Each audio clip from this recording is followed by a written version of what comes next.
ए ननदो फगुआ के फायदा उठा के अवलो ननदो फगुआ के फायदा उठा के अवलो ए ननदो कवाना लफुआ से रंग लगवा के अइलो ननदो कवाना लफुआ से रंग लगवा के अइलो लगवा के अइलो हो ननदो लगवा के अइलो हो कवना जानुआ से रंग मलवा के अइलो हो कवना जानुआ से रंग मलवा के अइलो हो फगुआ के फायदा ननदो उठा के अइलो हो फगुआ के फायदा ननदो उठा के अइलो हो कवन लुखावा से रंग लगवा के अवलो कवन लुखावन से रंग लगवा के अवलो भैया से चुपे ननदो गइलो रहले बाहरा कहल कि सखी संगे खेल जाइब रंगवा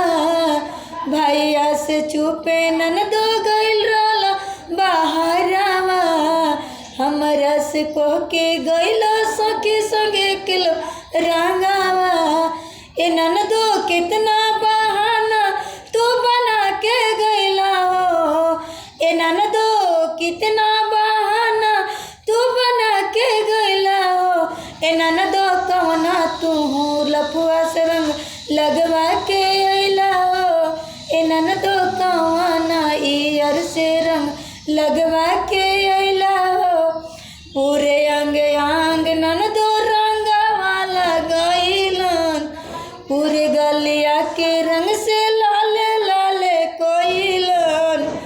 पूरे जबनवा ननदो तोहरो लाले कोइलन होलिए के माजा तोरई अरवे उठैलन कौनो बहाना करके चल गइला हो ए ननदो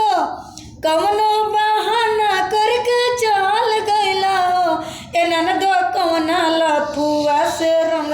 डलवा के अइला हो ए ननदो कौना लफुआ से रंग डलवा के अइला हो भैया से हमहू ननद झूठ तोर बोलली सखिए के नाम लेके उनका के मनवली भैया के ननदो हम झूठ तोर बोलली सखिए के नाम लेके उनका के मनवली फोनवे पर हम झूठ बोल दिहली हो ए ननदो हमरा से तू झूठ बोल के तू रंगवा डलवा के अइलो ए ननदो हमरा से तू झूठ बोल के रंगवा डलवा के अइलो ए ननदो होलिया में रंग तू ईयर से लगवलो हो होलिया के फायदा तू उठा लिहलो हो ए ननदो होलिया के फायदा